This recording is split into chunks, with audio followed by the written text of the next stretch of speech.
এর পাশাপাশি আমরা এই মুহূর্তে আরেকটি খবরের দিকে নজর রাখবো। পুকুর সংস্কার ঘিরে পারিবারিক সংঘর্ষ, ভাইয়ের গায়ে পেট্রোল ঢেলে আগুন লাগানোর অভিযোগ। খুড়তুতো ভাইয়ের বিরুদ্ধে সেই অভিযোগ উঠছে যে খুড়তুতো ভাই আগুন লাগিয়ে দিয়েছে। আর তারপরে দেখুন কি অবস্থা, অভিযুক্ত যে তার বাড়ি দোকান রীতিমতো ভাঙচুর করা হচ্ছে। বাঁকুড়ার কতুলপুরের রঘুনাথপুরের ঘটনা, রীতিমতো উত্তেজনার পরিস্থিতি। পুকুর সংস্কার ঘিরে পারিবারিক সংঘর্ষ, সেই সংঘর্ষের জেরে কি হলো দেখুন। খুড়তুতো ভাইয়ের বিরুদ্ধে আগুন লাগানোর অভিযোগ উঠছে। কি অভিযোগ না খুড়তুতো ভাইয়ের গায়ে পেট্রোল ঢেলে আগুন লাগিয়ে দিয়েছে। আর তারপরের পরিস্থিতিটা একবার দেখুন। অভিযুক্ত ফরিদুল তার বাড়ি দোকান রীতিমতো ভেঙে দিচ্ছেন উত্তেজিত জনতা। বাঁকুড়ার কতুলপুরে রঘুনাথপুরের এই ঘটনা এবং জানিয়ে রীতিমতো উত্তেজনার পরিস্থিতি। আমাদের সঙ্গে রয়েছেন প্রতিনিধি দেবব্রত। দেবব্রত, কি ঘটলো? মানে পারিবারিক সংঘর্ষ তো বুঝলাম, কিন্তু সেটা এমন পর্যায়ে পৌঁছে গেল যেখানে ভাইয়ের গায়ে পেট্রোল ঢেলে দেওয়ার অভিযোগ উঠলো, আগুন লাগিয়ে দেওয়ার অভিযোগ উঠলো। ঠিক কি ঘটনা একবার জানতে চাইবো তোমার থেকে। একদমই দেখো, চাঞ্চল্যকর ঘটনা। গায়ে পেট্রোল দিয়ে আগুন দিয়ে মেরে ফেলার অভিযোগ। যেমনটা জানতে পারা যাচ্ছে, কতুলপুরের রঘুনাথপুর এলাকা রয়েছে, সেখানে 5 ভাইয়ের একটি পুকুর রয়েছে। সেই পুকুর সংস্কার করার কথা ছিল। 5 ভাইয়ের মতেই আজ সকাল থেকে পুকুর সংস্কার করার জন্য এলাকায় তোড়জোড় শুরু হয়। এরপরেই অন্য এক ভাই অর্থাৎ বাপন রহমান যে রয়েছে ভুইয়া, তিনি আপত্তি জানান। তিনি বলেন পুকুর সংস্কার করা যাবে না। এরপরেই অপর ভাইয়ের সঙ্গে তার বিবাদ বাঁধে, বিবাদ গিয়ে সংঘর্ষ বাঁধে। এরপরে ওই বাপনের পাশেই ছিল একটি মুদি দোকান, সেখানে অবৈধভাবে পেট্রোল ব্যবসা করত। সেই পেট্রোল নিয়েছে তার গায়ে ঢেলে দেয়, তারপরে আগুন লাগিয়ে দেয়। গুরুতর আহত অবস্থায় তাকে নিয়ে যাওয়া হয় প্রথমে কতুলপুর গ্রামীণ হাসপাতালে, সেখান থেকে আরামবাগে রেফার করা হয়। এরপরেই উত্তেজিত জনতা ওই যে অভিযুক্ত বাপন রয়েছে তার বাড়ি ভাঙচুর করে, তার দোকান ভাঙচুর করে। ঘটনাস্থলে পৌঁছায় বিশাল পুলিশ বাহিনী, পরিস্থিতি সামাল দেওয়ার চেষ্টা করে। এখনো পর্যন্ত থমথমে পরিস্থিতি। তোমাকে জানাবো যে মদক ছিল 5 ভাইয়েরই এই পুকুর সংস্কার করার জন্য, কারণ আগামী দিনে এই পুকুরে চাষ করা হবে, মাছ চাষ করা হবে, তাই পুকুর সংস্কার করা হচ্ছিল। মদক দিতেও আজ সকাল থেকে যখন এই কাজ শুরু হয় তখনই কিন্তু এই বেঁকে বসে এবং আপত্তি জানাতে থাকে। এরপরেই এই ঘটনা।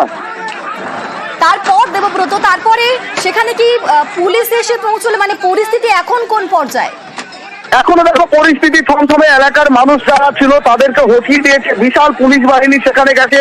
যেমনটা পুলিশ সূত্রে জানতে পারা যাচ্ছে, অভিযুক্তকে এখনো পর্যন্ত আটক করা সম্ভব হয়েছে, কিন্তু উত্তেজিত জনতা তারা দাবি জানাচ্ছে গ্রেপ্তার করতে হবে এবং এই ঘটনার তদন্ত করে যথোপযুক্ত ব্যবস্থা নিতে হবে। এলাকার মানুষদের ইতিমধ্যেই সেখান থেকে সরানোর চেষ্টা করছে বিশাল পুলিশ বাহিনী। বাঁকুড়া জেলার অতিরিক্ত পুলিশ সুপার সহ বেশ কিছু আধিকারিক সেখানে গেছে। বিশাল পুলিশ বাহিনী সেখানে সামাল দেওয়ার চেষ্টা করছে। এখনো পর্যন্ত থমথমে পরিস্থিতি। দেবব্রত, যার গায়ে আগুন লাগিয়ে দেওয়া হলো তার অবস্থা এখন কিরকম? একেবারে যেমনটা জানতে পারা যাচ্ছে, সে এখনো পর্যন্ত আশঙ্কাজনক অবস্থায় রয়েছে, কারণ সঙ্গে সঙ্গে তাকে কতুলপুর গ্রামীণ হাসপাতালে নিয়ে যায়। সেখানে যে চিকিৎসকরা রয়েছে তারা বিভাগ বুঝে, অর্থাৎ তার অবস্থার অবনতি হওয়ার জন্য তাকে রেফার করা হয় আরামবাগ হাসপাতালে। সে আরামবাগ হাসপাতালে এখন চিকিৎসাধীন রয়েছে। যেমনটা জানতে পারা যাচ্ছে, আশঙ্কাজনক অবস্থায় ভর্তি রয়েছে ওই অভিযুক্ত। দেবব্রত, আরো একবার জানতে চাইবো তোমার থেকে যে তার আগে আমরা ছবিটা একবার দেখাবো ভালো করে।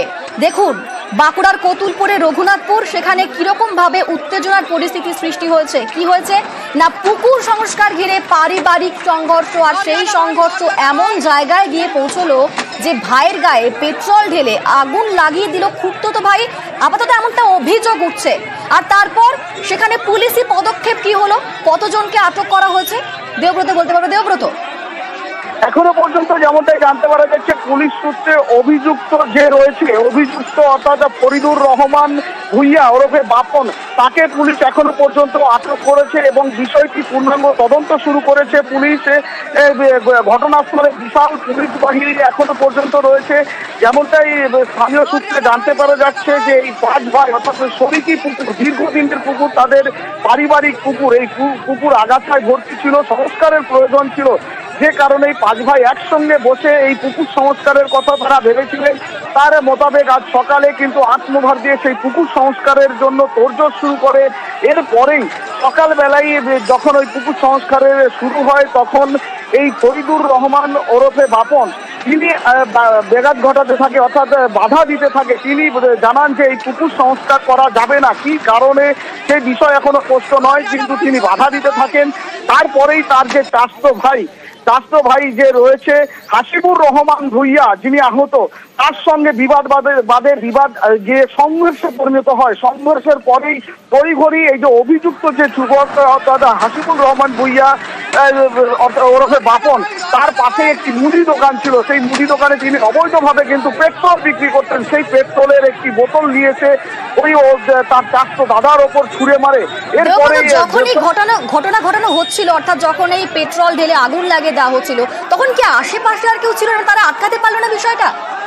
একেবারেই দেখো, আশেপাশের মানুষ ছুটে যেতেই কিন্তু এই ঘটনা ঘটিয়ে ফেলেছে এবং সেখান থেকে তড়িঘড়ি ছুটে পালিয়ে যায়, এমনটা কিন্তু জানতে পারা যাচ্ছে। তারপরেই কিন্তু এলাকার মানুষজন জড়ো হয়, গ্রামবাসীরা জড়ো হয়, অন্য যে ভাইয়ারা রয়েছে তারা সেখানে জড়ো হয়। এরপরেই উত্তেজিত হয়ে তার পাশেই যে দোকান ছিল সেই দোকান ভাঙচুর করে। দোকানে থাকা ফ্রিজ, সমস্ত কিছু আসবাবপত্র, খাবার জিনিস সমস্ত কিছু কিন্তু ভাঙচুর করে। পাশাপাশি তার যে বাড়ি রয়েছে অভিযুক্ত অর্থাৎ বাপন ভুইয়ার যে বাড়ি রয়েছে সেখানেও ভাঙচুর চালায়। এই ঘটনার খবর পায় কোতুলপুর থানার পুলিশ। এরপর কোতুলপুর থানার পুলিশ গেলে সেখানে সামাল দিতে না পেরে বাঁকুড়া জেলা পুলিশের বিশাল বাহিনী, অতিরিক্ত জেলা পুলিশের নেতৃত্বে যে বিশাল বাহিনী সেখানে যায়। সেখানে গিয়ে পরিস্থিতি সামাল দেওয়ার চেষ্টা করে, উত্তেজিত জনতাদের হটিয়ে দেওয়ার চেষ্টা করে এবং সকলকেই ঘরে চলে যেতে বলে। পরিস্থিতি এখনো পর্যন্ত কিন্তু থমথমে রয়েছে, এখনো এলাকায় মোতায়েন করা রয়েছে এখনো পর্যন্ত এলাকায় মোতায়েন করা রয়েছে পুলিশ বাহিনী। আমরা অবশ্যই সেই খবরের দিকে নজর রাখবো। তবে আপাতত ধন্যবাদ তোমাকে দেবব্রত।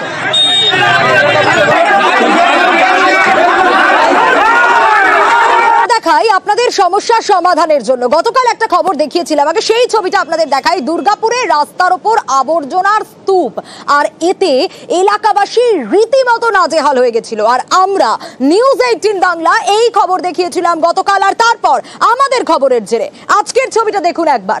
ঝাঁ চকচকে রাস্তা, সব আবর্জনা সাফ হয়ে গেছে, পরিষ্কার করা হচ্ছে রাস্তা ঝাঁ চকচকে করার জন্য। যে ছবি আপনাদের দেখাচ্ছি গতকালের ছবি দেখেছেন, আর তার পাশাপাশি আজকের ছবি। কিন্তু এই পরিস্থিতি তৈরি হয়েছে আমাদের খবরের জেরেই, কারণ আমরা আপনাদের সমস্যা সমাধানের জন্যই খবর তুলে ধরি, আপনাদের পাশে থাকি। অর্পণ রয়েছে আমার সঙ্গে, আরো ডিটেল জানবো। অর্পণ, যে কোনো সমস্যায় আমরা সবসময় চেষ্টা করি সাধারণ মানুষের পাশে থাকার, আর যখন সমস্যার সমাধান হয় তবে তখন সব থেকে বেশি খুশি হই আমরাই, নিউজ 18 বাংলা। আমাদের খবরের জেরে আজ রাস্তা সাফাই হচ্ছে, নিশ্চয়ই এলাকাবাসী স্বস্তি পেয়েছেন, খুশি হয়েছেন, কারণ এটা তাদের দীর্ঘদিনের সমস্যা ছিল। দেখো, একেবারে ঝাঁ চকচকে শহর দুর্গাপুরের সিটি সেন্টার, পুরসভা ঢোকার মুখেই একেবারেই নোংরা আবর্জনার স্তূপ, সেখান থেকেই দুর্গন্ধ ছড়াতো প্রতিনিয়ত। এবং একেবারেই স্থানীয় মানুষ যারা রয়েছে, পথ চলতি মানুষ, প্রত্যেকেই মুখে কাপড় বেঁধে তাদেরকে পারাপার করতে হতো এই রাস্তার উপর দিয়ে, একেবারে দুর্গন্ধ। অবশেষে কিন্তু নিউজ 18 বাংলায় খবর সম্প্রচারিত হওয়ার পরেই কিন্তু নড়ে চড়ে বসে পুরসভার তরফ থেকে কিন্তু আজ একেবারেই এই আবর্জনার স্তূপ সাফাই করা হয় এবং স্বস্তিতে কিন্তু শহরের মানুষ।